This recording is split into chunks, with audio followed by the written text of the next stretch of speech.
isifundo evesini amashumi amabili nesihlanu 25. Ungasebenzi umsebenzi ngalo. Uma usebenza umsebenzi ngalo uyalethuka isabatha likaJehova. Lo ungumthetho wokuthi uyakusebenza izinsuku eziyisithupha kuphela. 26. Ngosuku lwesikhombisa usuku lokuphumula wena nabendlu yakho. Lungumkhosi kaJehova oyingcwele olokudumisa uJehova kuphela. 27. uNkulunkulu uyathokoza kakhulu ngabagcinayo usuku lwesikhombisa.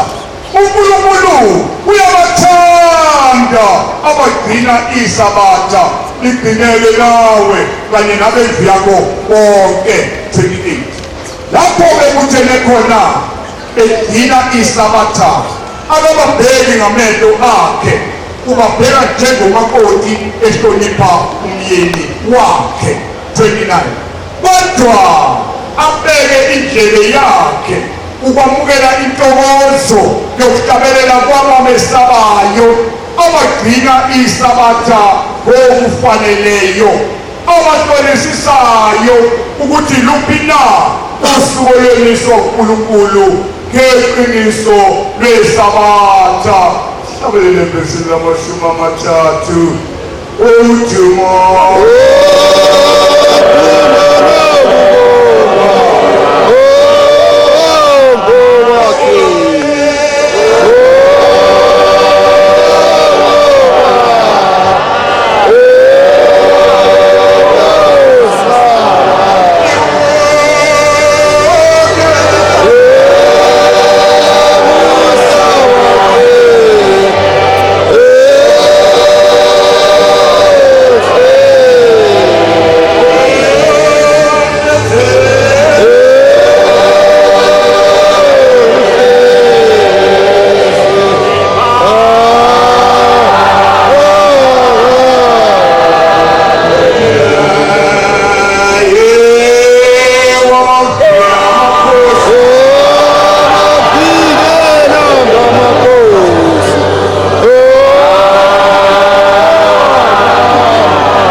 Unkulunkulu webhesini amashumi amathathu nane 34.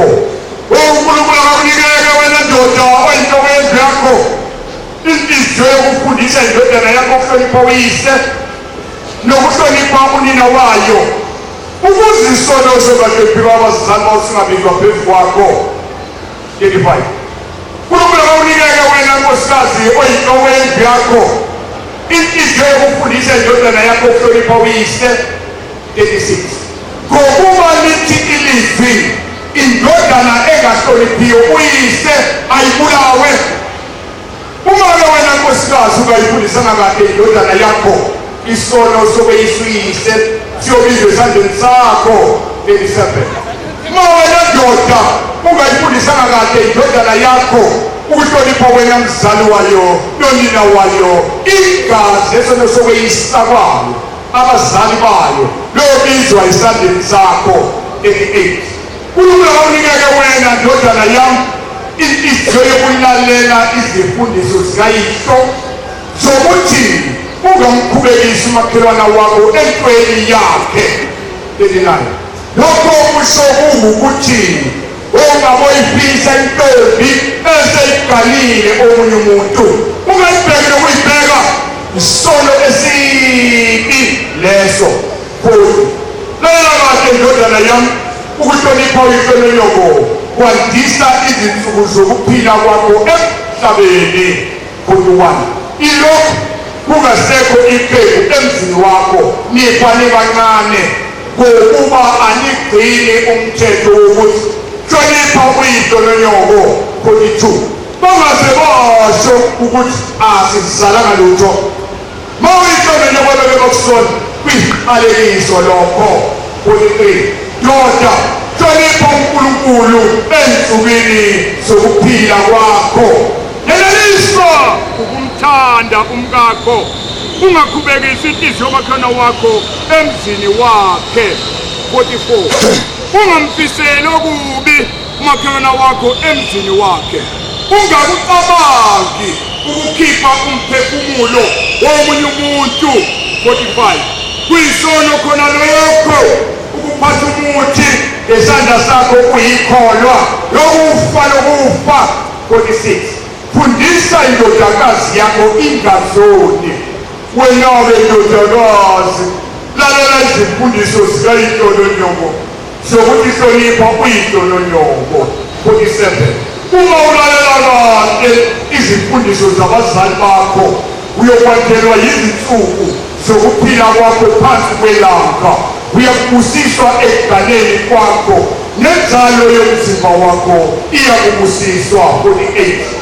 Leyilalele kahle basenza ngakhona, leyingazenzi uthuthu izindebe zenu nenhliziyo zenu ningazenzi lukhuni.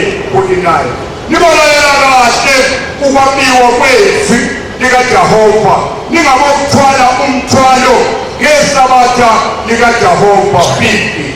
Noma niphume emazweni onke aphansi kwezulu, nilethe iminikelo yenu ngejabulo kuJehova emzini wasephakameni, akayikuyamukela maningalaleli ukugcina usuku lwesabatha. 51 up to 54. Udumo malulokhu yowenza ezini nomhlaba. Amen. Mabenjalo. Ayikhumbule indlu kasenza ngakhona into dingane ekhethekileyo ayikuthe ekukhethekeni kwayo. Amen. Mabenze njalo wenza izulu nomhlaba phakade. Amen. Unkulunkulu Nkosi yethu kwamukele ukuthandaza kwethu, kungabi ngokusho kwethu kube ngokusho kwakho, makube njalo. Amen. Hallelujah. Azula.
Sithandaze amen.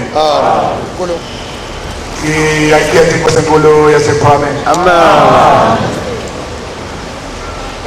Ngixolise ehamekene engcele naNkulunkulu omhlophe wasePhalamende. Emsebenzini wakhe lokade wenziwa la kungenzekanga kahle khona. Amen. Kwaziseke futhi angaze ngena sesikoleni. Angazi namnyango wesikole. Abo-ke ngicela abangcwele la kwenzeke khona iphutha bangithethelele. Ngumntwana nje omncane.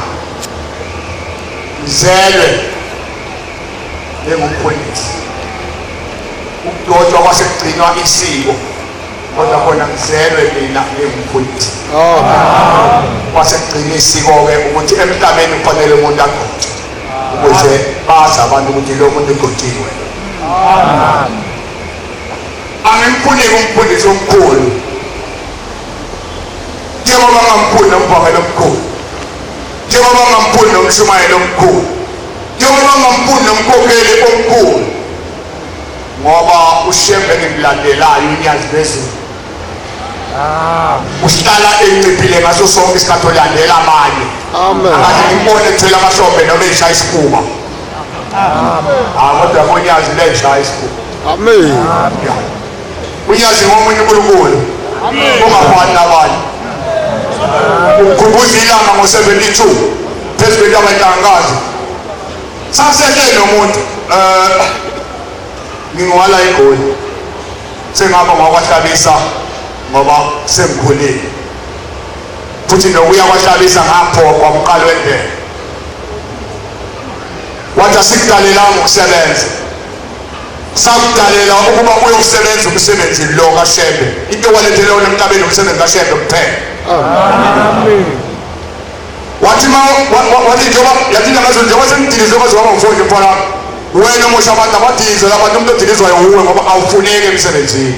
Kanti uzokizwa nini? Uthi ubaba nenkosi angutshela ukuthi esakhe kazokusebenza siphelile. Ongafanele usebenze usafundiswa nje. Owakho umsebenzi ofanele usebenze yilo kaShembe kuphela. Amen. 1 4 3 ngokukholwa kwethu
Siyazibongela inkosi enkulu uNyazi lwezulu kuba lungithande enkonzweni yasemini ngizohlanganyela nebandla lakhe eliyingcwele lasesandanezwe. Intanda leyo yami hayi yami kube intanda yami leyo angithanda ngayo uNkulunkulu ukuthi ngomhla ka-3 enkonzweni yasemini kwakhuluma umuntu ongaphazanga ngizobe ngisebandleni lasesandanezwe emini. Akusikho ukuhlakanipha kwami noma ukuthanda kwami. Maningi abamabandla ebengingaya kuwo ngokuthanda kwami, kodwa ngiphoqwe umbhalo wabhalwa ngamaBhibhili, ngaphoqwa isikhathi esenziwa ngamaBhibhili. Cela ungene enkonzweni. Verse 11 lasuka khona songena kahle enkonzweni. Kuleli verse esisuka kulo verse 11 la ngifundwa khona. Khumbula ukuthi namuhla wena kushiwo komunye umuntu wenze isivumelwano noJehova uNkulunkulu wakho sokuthi uzohlala endlini kaShembe kuze bese kupheli kwey'nsuku zakho. Amen. Wathi amen washehla pho watasulo umuntu enenkonzweni ongenzanga nazimbona wasiyashehla enkonzweni. Wenze nalo umuntu isivumelwano senzanga nonyoka, isivumelwano senzanga noyihlo, isivumelwano senzanga nobaba wakho. No. Isivumelwano senzanga nomkakho, isivumelwano senzanga nendoda yakho, kodwa isivumelwano senze nomnikazi. Amen. Wavuma ukuhlekiswa ngomunye umuntu esivumelwaneni sakho saphakade la. Luka 10 verse 16. Luka 10 verse 16. Onizwayo uyangizwa, onidelayo uyangidela, ongidelayo uyamdela ongithumileyo. Luka 10 verse 16. Onizwayo uyangizwa, onidelayo uyangidela, ongidelayo uyamdela othume mina. Ngithunyelwa uNyazi lwezulu. Matthew 5 verse 48. Phelelani njengoyihlo osezulwini uphelele. Phelelani njengoyihlo osezulwini uphelele.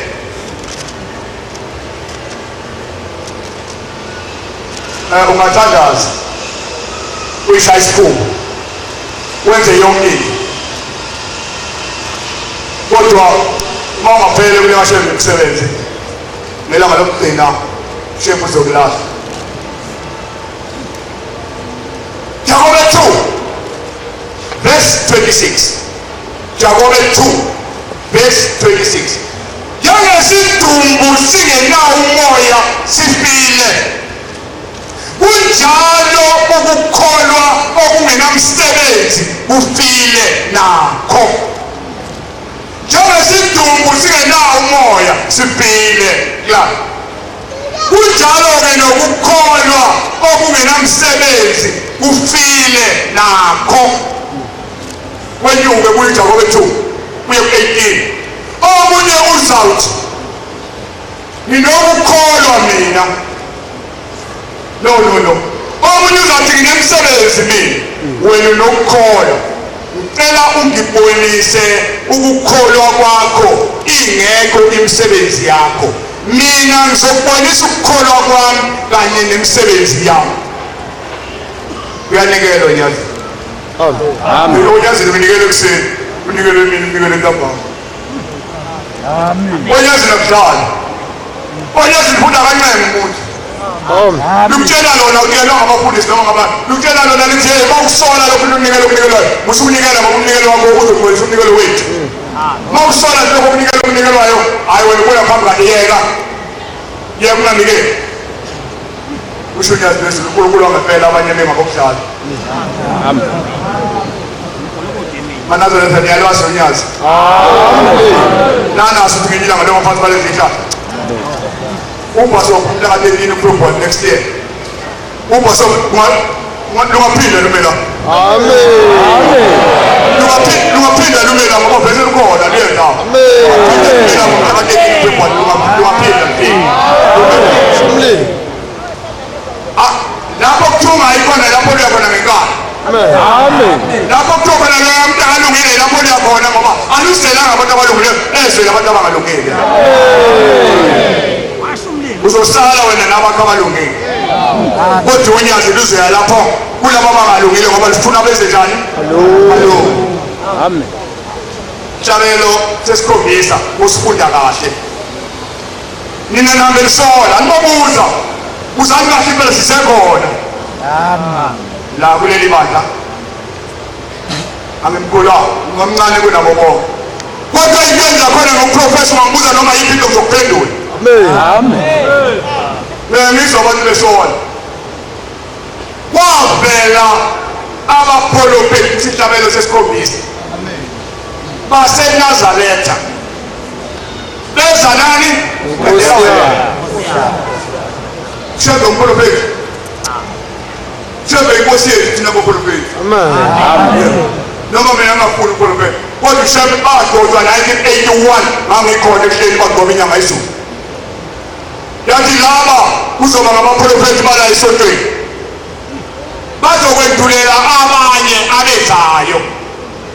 Ngoba iqonde ukuthi umhlaba wonke umazi ushebe kusho ukuqhebesha inyanga yezulu. Iqonde ukuthi umhlaba wonke umazi ushebe. Iqonde ukuthi nalapho engakwazi ukufika khona kuphile. Amen. Wena kuyasola. Uyasola. Uyezwa mhlawumbe. Uzothulela inhlabathi sesifubeni bese kubuya konke akhona umuntu olenzeka phansi komthuzela ngalungabhali into enzeka phansi komthuzela yo phambi kwakho kunengilosi ezimbili emva kwakho kunengilosi ezimbili umuntu ohamba nengilosi eziwu-4 noma ngabe mkhulu kangakanani noma ngabe uyinyathi futhi kodwa uhamba nengilosi eziwu-4 zimbili ngaphambili ziphethe amaphepha nepeni nebhuku zimbili ngemuva ziphethe iphepha nepeni nebhuku eyodwa ngaphambili ibhalela ushembe eyodwa ngaphambili ibhalela usathane eyodwa emva kwakho ibhalela ushembe eyodwa emva kwakho ibhalela usathane yeyi okashembe lo muntu lo okashembe yebo awuthule simbuku abakashembe balokothi balale bengathandazanga abakashembe balokothi bephaphame bacabanga iyikweleti bacabanga abantu ababakweletayo abakashembe babephaphama bathi babeqala bephaphama nje bethi osi ngiyabonga ukuthi mina ngisaphaphamile abanye abantu bengasaphaphamanga. Amen.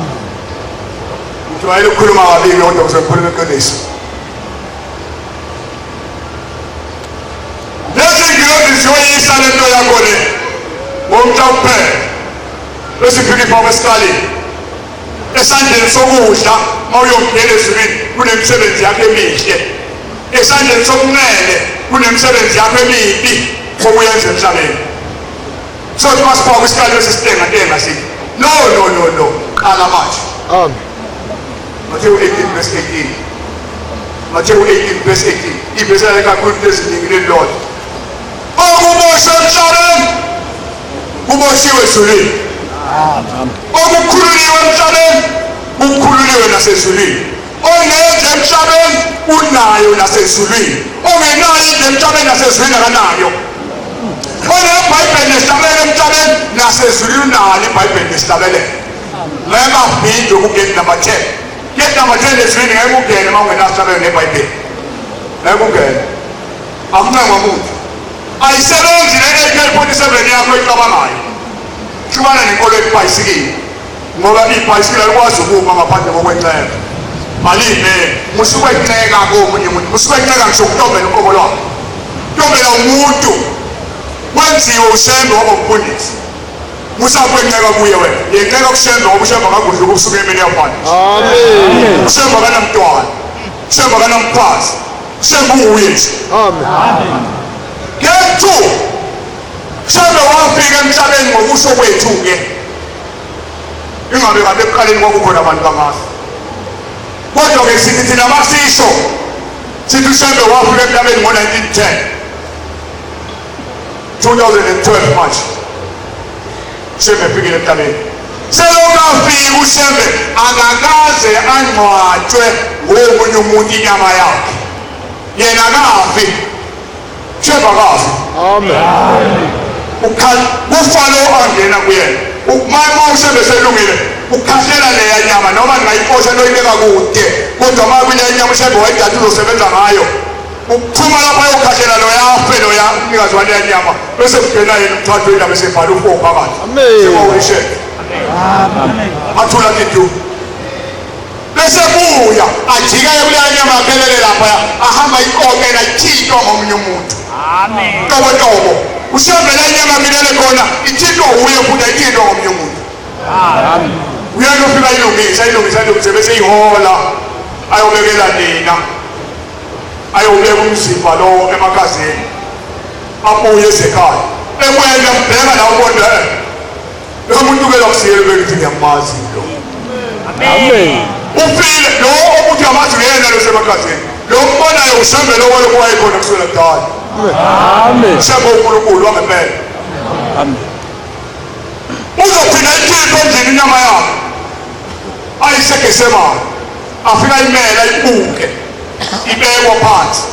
Mawunentanti yambona umbone iphuma lathi ndiyekwe kwinyanga ezweni lathi hayi mina bukile makhulu ndaba, mina bonelo lo madalela phuma ngena duze kwalomfana, nabonelo phuma stage naphuma ngena duze kwalomfana, wena ngimabile lapha mahala yena ayikhona lapha phansi, yena phumile ngendlela lapha mina bukile yena. Amen. Lathi sinyanga ezweni iphuma ngelo Amen. uthi umama osanela oklina lapha kwalokuza nephoyisa lakhona lapha kwaDaws lapho ubaba yele khona inyanga ezweni lapho balala khona bushford. Uthi bekuthi ngo-5 uqhamuka ixesha elihle ngapha emakhazeni bese chawu ukhole bese ubhese uthi angiguqe bese mntanami ngisaphuthuma ebuhleni sayobona umntanami ukuthi ezikanjani, ngimkhombise nokunye ngishiye ngakukhombisanga khona ukuthi isihamba le ndoda isibuye ekuseni isiyongena emakhazeni ngamabombo. Amen. Selokafika uShembe akaze angcwatshwe ngomunye umuntu inyama yakhe. Amen. Ubaba ilanga lamalanga uNkulunkulu wawo akho Shembe ongafika emhlabeni mayilanga lemakhulu akekho. Amen. Angazi noma uyawulalela kahle ukolalela inyanga ezweni maPentecost, ulalela ukuthinga maPentecost, ulalela uNyazi lento ethini izolo ejuthi. Amen. Bakhuluma bonke bawudlula kuye ngoba isitobo nje saphakade ngena Thixo phezu kwabanye bonke uthi. Amen. Uzalo uMangwenya babila uMangwenya owesibili kwelaMashabalala, uMashabalala kwelanya uMangwenya uyena nkosikazi uMashabalala ozala ubaba uStanley, abamazi abantu uStanley. Nasi ingane abazulu kwaStanley khona abafana ababili abalinganayo, lo nomncane uMamuthu kaNomaxolo, lo nomunye usalungiselela ukuganwa uNtantla. ONtantla kwaShembe bangaphezulu ka6 oNtantla ngoba umndeni omkhulu. uNtantla ozalwa uAnaliso ozalwa uStanley wayekhona uStanley babamkhulu eshintshini yakhe elikhale inkosana lingumfanele akaliphethe isikole lapha eMasitoti kuyena thisha omkhulu ophethe isikole. Ayengeka amaselula lelo ipende yayingekho, kwakukhona ingcingo lezi ey'gwedlwayo nazo zikomntakabani lithi ilanga ekuseni ngomhlaka-2 kuNgcobo owayeyisandla sakhe sithi kifundiswa ibhasi, mina kamazi mina ngithi wayeyisandla sakhe lithi Ngcobo sengiyahamba sengiye emsebenzini kababa, ubaba usehambile. Hawu utholeni Johannes igama lakhe lelo, utholeni Johannes? Cha khwelele uyothatha isikhundla sakho uthathe nemali yakho manje bese ngiyahamba asethatha ibhadi likaTata bese kuphuma yaselithi sonke bonke sembabeni ngekashela Amen. lase yamthatha simjikitele eParliament wathatha iloli amjikitele eMkhaideni wafika eMkhaideni idumbu ziyutata sibanda befila abantu bebulawe ukuthi bebengase kuba wambone ngahamba emhlabeni bona babethi wahambile kanti awahambanga wafika wangena endlini eqhubwaneni wamlungisa wamembesa kahle efaka isuthu egade isikhafu la entanyeni wayesephuma abantu mnikazi wabantu Amen. 1935 waphuma wasiqala lesi sikhafu esitayitanyeni waqonda lezi idumbu eyigcwele igceke wathi mvuse Nkosi kade ngilele wayishanga lesi sikhafu asikho nasinye esangcondwe nobabamkhulu zavuka zonke lezo ziphenga izolo nafikile ngala ibusa zonke nalokuke nje mvuse Nkosi kade ngilele ishaya isidumbu ledlule sale sivuka yayiqeda zonke zavuka zonke Amen. kwase kuyaqaqeka ikona namu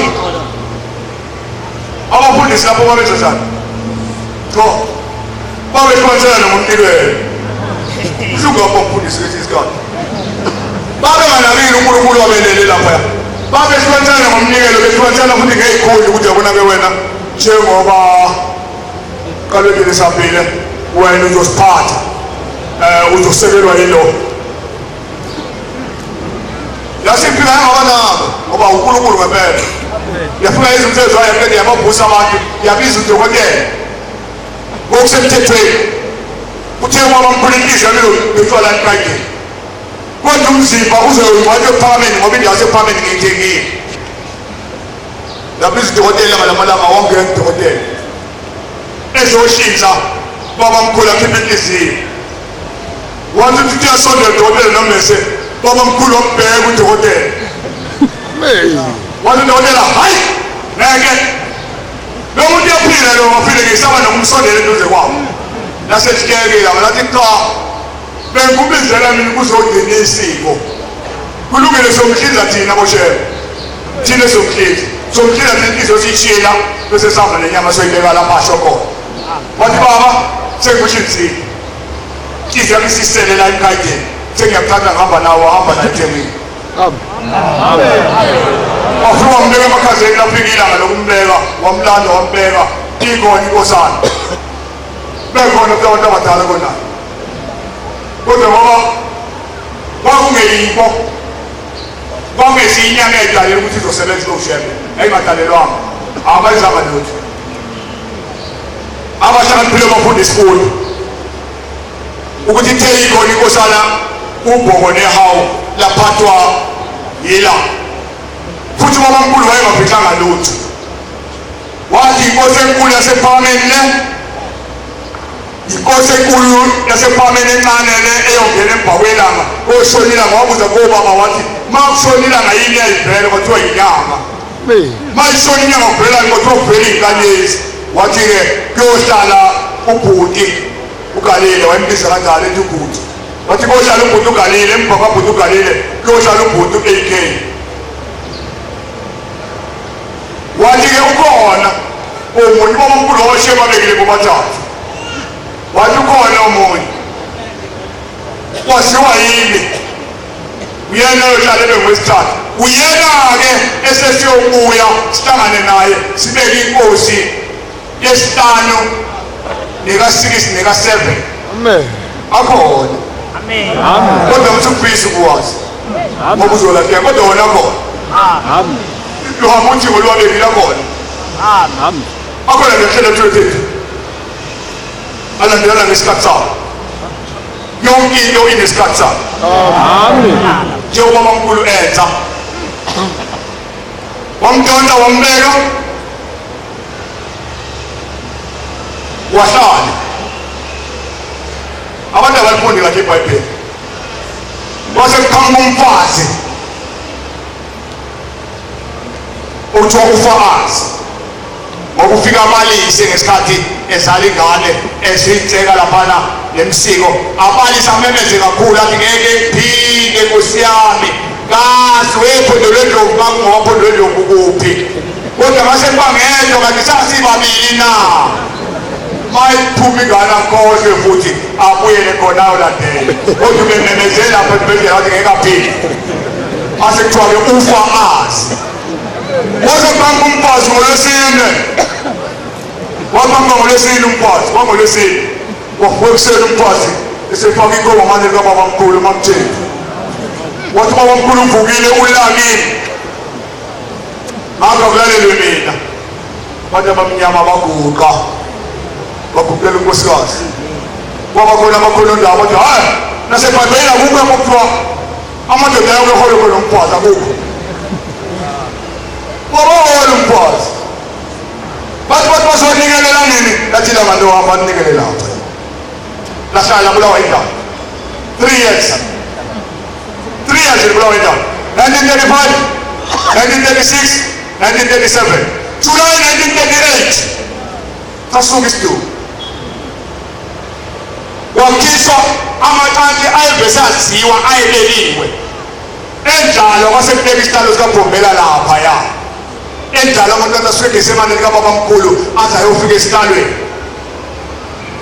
laseliguqile ngaphakathi kwabafundisi basebeke balifumba nangepamu abafundisi ababili balishayela bathi yake senze beyina sitamkelwa uwe mani thina mani ngazibayela isona hayi naphiwa unilela into yakubolina liyayazi kwakuyinde mina muntu ngeke babhubhisa bonke kodwa ngoba uNkulunkulu wayewazi wenza wayijulela nje wakhuluma nomsebenzi wabo basebehlala baseqhamuka amantombazana u5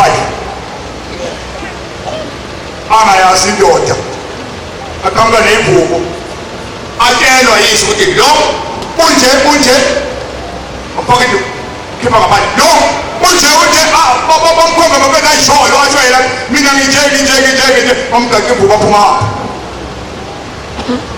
laseliyabhukila ngaphakathi kwabafundisi hlalo stage laphoya yasiphuma endathi kamayekisa ayinephupho yaphuma yahamba emantothini yahlala yasisuka ngathi kalile lathila ngaNkosi yamakhosi wathi leli ndimo nodineleke olidineleni udinele ndimo ngina kwaba kuphuma kwamamthembu wawela icweba wayecamalela phesheya kwecweba waqosha ephakameni basala abanenhlanhla babuya balilandelela Amen. eshanele ungubane fundisa ungubane eshanele endlini kwakusashanele amadoda bekubabamkhulu kwakusebenza amadododa eshanele ungubane wabona ilanga liyeka iphepha lileka phansi sisukuma leleka izandla lithi elibiza ngani ngonkosana ethi unkosana Tiyabheka ungubane wabona lo muntu amhlonipha kakhulu babamkhulu mbone ngene emnyango waseyaguqa ungubane ubukela abani babamkhulu amazinto uNkulunkulu lo mfana lo akamela mnabela lasuka mina ngaleleka izandla lathi laba isiphambana uyazi babamkhulu ebhekile ungubane besanela wakuba manje uyazi babamkhulu tema ifika lapha phambi kwelanga wafulathela wasengena esephelele Amen.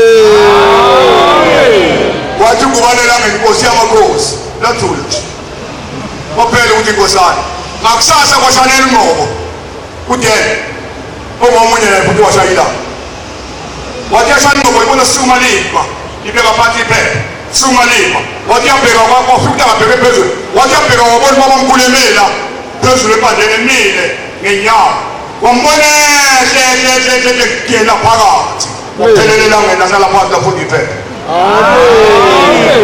wayeka udeni ukuthi nkosana wathi baba ukuthengisa abathala sebanikeza inkonzo ngobabili lathi kabachaza ukuthi yini eyenza bengamesazi unkosana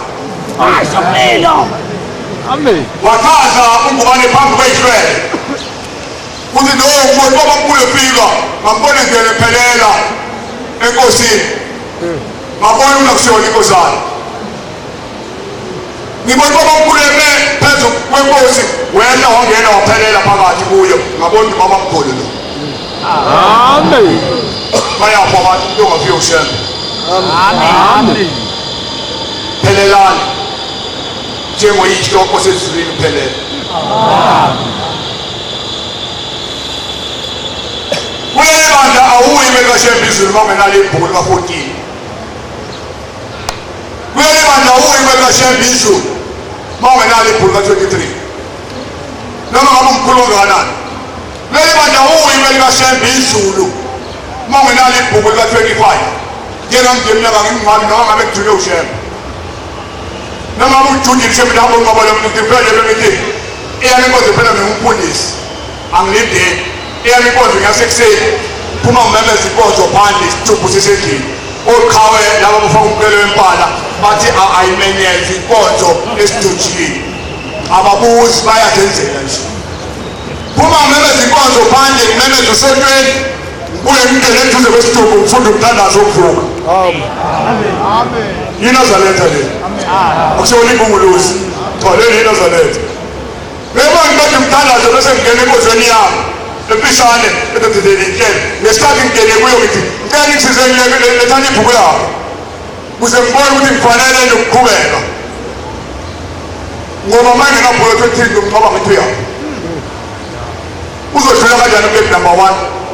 Engenalo ibhuku 23. Uzodlula kanjani ugate number 2? Engenalo ibhuku 23. Ngisuke eSukumane. Ade ngibabongela abantu baseSukumane. Yabona umuntu esezinganeno lo mbona ngakuthe ethunzini lo. U-anti lo. Amen. Omkhulu ophethe ifundazwe sonke sakwamaphumulo. Amen. Ngibabongela abaseSukumane ngimtshelile ngathi uyazi naye. Ngimtshela ngathi ntambama ngane yami masibuya. Anti wami nami ngizoguga phambi kwakho ngibeke engikubekayo ngoba ngizobe sengiphumelele ukwedlula kugate number 2. Amen. Ithi inyanga yezulu uma ungakazi umnikeze lutho umkhokheli ophethe esontweni ngeke ungene kwelikashembe izulu. Uma ungakazi umnikeze lutho umshumayeli no uma ungakazi umnikeze lutho umphathi ophethe amakhosazana iy'ngane zenu esontweni ungakazi umphe lutho nje ulivele ekhanda lakho umuphe ngeke udlule kugate number 2. Uma ungakazi umnikeze lutho umshumayeli nomhlambululi akekho umphathi wesilisa cha khona abashumayeli bohaba yabo njengoba nisonakele kashembe. Amen. Shembe wabavala abaphathi wathi bonke abaphathi bangabashumayeli bohaba. Amen. Wathi beli bandla bona kuyekho khona umphathi beli bandla wathi wonke umuntu ongiphathi umshumayeli wohaba osemthethweni. Uma ungazi umnikeze lutho-ke umshumayeli nomhlambululi kugate number 3 ngeke wedlule. Ngeke wedlule. Gate number 4 ngeke wedlule uma ungazi umphelo uthi umbhakele. Uma ungazi umphelo uthi umbhakele ecabangela khona ngeke udlule kugate number 4 yokubamba. Gate number 5 ngeke wedlule uma ungazi umphelo uthi umfundisi kwakusinyanga izulu ehleni. Gate number 6 ngeke wedlule uma ungakazi ube nemizwa yokuthi ake ngiyophusha lokhu kuyicabangele wena mthukatshana lo mkhokheli lo mshumayeli bathi asihlanganise angeke ngingenise ifuleke yabona ifuleke lesifaka kuyo o-50 rand leyo fuleke ngeke kwedlulise kugate number ngoba eyenhlangano leyo. Lapha kugate number 6 kufuneka into evele engqondweni yakho uyoyiphushela. Ufuna usayize ikathulo kashembe thenga isitembu ushembe ikathulo. Gate number 6 kulula kakhulu kuye manje. Uyalibona ibhokisi kaMeliso leli libiza malini angilazi ngoba mnogesi ekhaya. Leli bhokisi kaMeliso lelilodwa phakathi kwamabhokisi ayishumi. Uma ulithengile leli bhokisi ngo-50 cents wanikeza ushembe noma kanjani uyodlula ngalo gate number 6. Amen. Gate number 7 kunazo zonke iy'lwane seduze Photolas kusuka la yihlathi leli gate number 6 khuluma nento engiyaziyo embuye kuyona. Yihlathi esuka lapho le-Photolas kugcwele zonke iy'lwane ezidla inyama. Isililo esikhalwa khona sikho kwendawo usizwa khona phela sikhala nje sikhala emathanjeni kuwe. Kodwa u-Aru akekho kuleli hlathi akekho. Kukhona u-F kuphela uthi forward ukhalwa kwenziwani phambili lapho shona khona forward. U-Aru wa-reverse ngeke noma ubezwa bekhala nawe ushona khona. Kodwa uma ibhuku lakho ligcwele yingakho kungakungcwabi mina. Uma ligcwele ibhuku lakho ka-23 uzonela ungene nje belintatha utilungu bese kuqasha inyama la emahlombe akho yembongolo. Inyama yembongolo imnandi kwedliweyo inyama emhlabeni eyilwaneni. Uma ufuna ukuyazi ungaphumela esontweni yothe ubhibha manje. Ubhibha uneshwayo. Noma ngathi uthela amanzi yohlala neswayi ngoba ngeke ushintshe akusile iswayi elathelwayo iswayi eliyimvelo elisenyameni yembongolo. Amen. Ingakho isebenza noma sepaleni iyasebenza ayinankinga ngoba iyiswayi. Khasha yona-ke la emahlombe akho. Khasha la emahlombe akho. Zidle lezilwane ziyeke ukudla wena. Uhambe uze uyofika ku-gate number 8. Ugate number 8 umfula waseJordan, umfula waseHuze, umfula omkhulu obilayo ololala uma ungena nje ukuthatha ubuyisele emuva. Kodwa uma ibhuku lakho lika-23 lika-14 lika-25 ligcwele unyela usondele nje eduze kwalomfula uyasibona ibhola zasebhenki. Usithi sika amapete sivuleke asivulwa muntu. Kunjalo-ke nakuleya mfula u-23 wakho no-14 wakho no-25 wakho unyela usondele nje lo mfula kwehla isigaxa sika-14 phezulu. Siqale-ke sishiywe siyaso kuwe siwelele ngaphesheya esinamathele la esifubeni sonyazi ngaphesheya bese luthi isandla awuthengelwa naleyo kotini bese unyathelo kotini uhambe phezu kwamanzi ebile njani ayabiyeka uhambe uze ufike ma wehla wehlele egedini eliyi gate number 9 ngaphesheya uneliweke nje bese nyamalala ishela phele kanjalo wehlele emalini wehlele emalini wehlele intombini ezinhle wehlele insizweni ezinhle wehlele kuyo yonke into enhle kodwa ma ibhuku lakho lika-14 23 25 ligcwele awuzukuyibona yonke leyo nto uzobona ugate number 10 phezulu uvuleke uyabona ugate number 12 10 isitebhi senyuka ugate number 12 singangale ndawo le bayehla abafundisi bami lapha phezulu bathwele imali ngey'kabethe babuthele imali laphansi ngoba futhi banalo mkhubu uthi engagcotshwa ngomfundisi bese kuthe kuphelela kasanikeli kanti uzobhathwa lapha ugate number sisheva kamsizi umuntu onganikelile bathwele imali ukuthi isitebhisi lesi sekufika lapha ugate number 10 sokugcina phezulu senziwe ngamabomsi ama-school ma efika khona uphakamisa kakhulu unyawo bese lithi ikhanda bese kuphuma 2 amasaka kulana amoshwela ikhanda akade wacosha bathi liphume ngenyuka bese phenduka umfundisi athi ame alibuki isaka lakhe lamasaka agiqikaza ufika phansi ehle abuyele khona afika wathatha wafaka esigabethweni ma efika phezulu kuphuma 4 khona abajika yasi neminyaka ewu-7 namhlanje kodwa kukhona abajika laphana engakazalwa namhlanje basajika bajika engakazalwa namhlanje basajika lokubehla nje belanda leya mali baphuma ngapho abaneceleni mawushona ngale bafike phezulu banehlabelelo nebhayibheli lapha ugate number 10 funeka nje into eyodwa ihlabelelo nebhayibheli ugcinile umthetho kaShembe uShembe ma ukhetha inkosi belapha ibandla noma ngabe u-Abheli yiba nesihlabelelo nebhayibheli uShembe ufike nokuyabantu baphatha ibhayibheli enkonzweni babeke impondo sheshi nomalumeni laphatha ibhayibheli umfundisi uphela naye engalibhuli avulele kuthini kuthiwe uyofunda la angayibhuleli ngokuya ugcine la bese ukhuluma uthi uqede ubhala inkonzo kuphelele ngelandelayo uyofunda la ugcine la Shembe wafika nokuthi wonke umuntu akaphatha ibhayibheli ukuze lahle asi amen lebo ungene belikaShembe ungagekama bazongizwa kanjani indlebe zabo zingasoki ukubhaliwe ebhayibhelini abanikwa ngumkeka nabo sebefikile labo abanikwa ngumkeka abanikwa ngu-23 labo abosheba abanikwa ngu-23 abanikwa ngu-25 abashaya ikhithi cha ngoba yini zingilosi zingilosi ezezulwini lithi ilanga phakathi kwenu kukhona abantu abayizingilosi isidalo sabo kodwa ngoba nazo nje umbengiyozwa njani sebenza nje nokwenikonde phambili ngoba ziyokhethwa phambili njengokuthi ziyimbongi zithi umafunda neziba kabakhethwe bakhetha phambili lifikile ngekuphakameni amathuna emgagambili kukhona amathuna okuthiwa ngakwamsathatsha lapho kungcwatshwa khona abakaSathane kukhona amathuna lana asekhona namhlanje uthiwa uphikabisa awamSathane waqala uAbsalom nokwamkholas kwalandela uKalile owayebizwa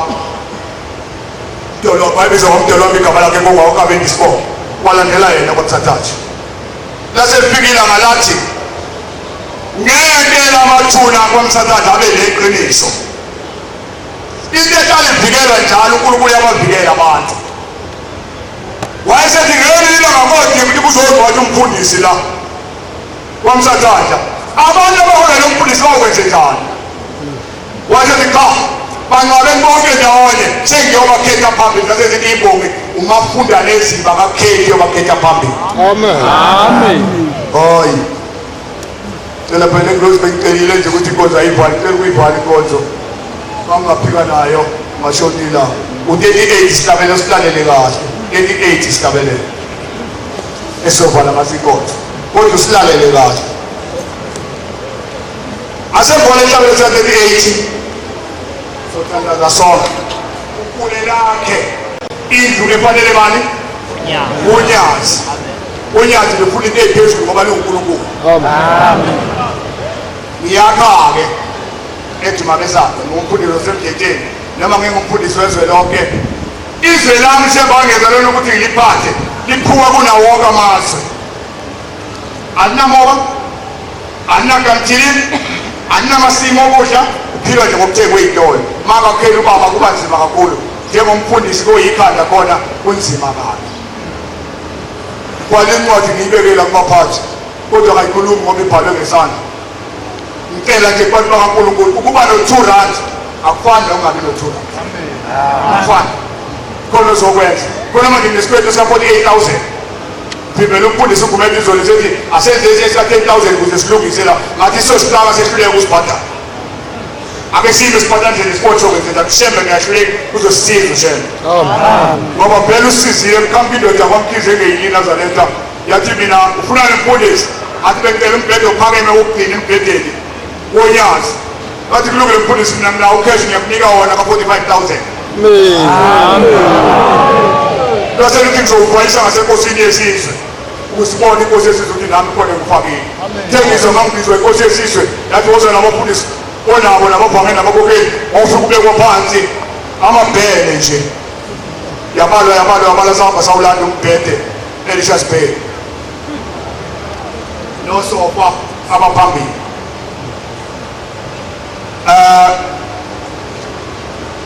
ngifonile kuseni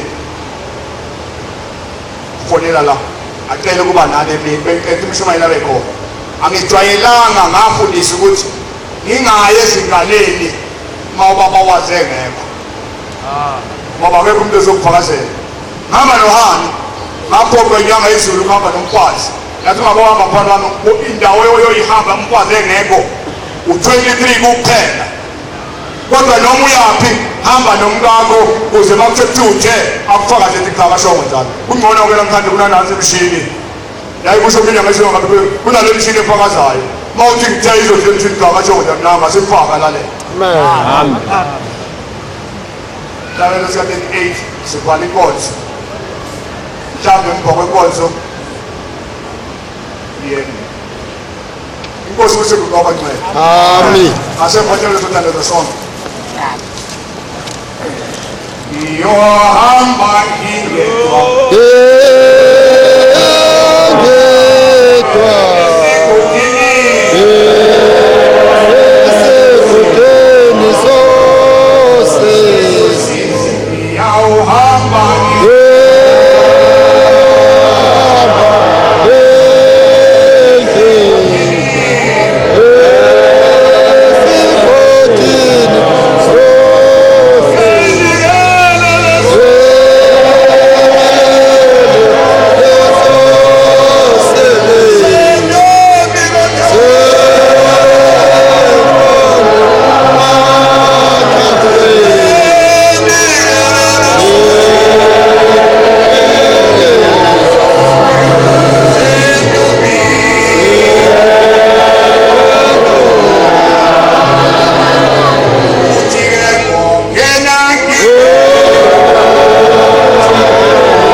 Swela qala icala enkantolo ngikhona.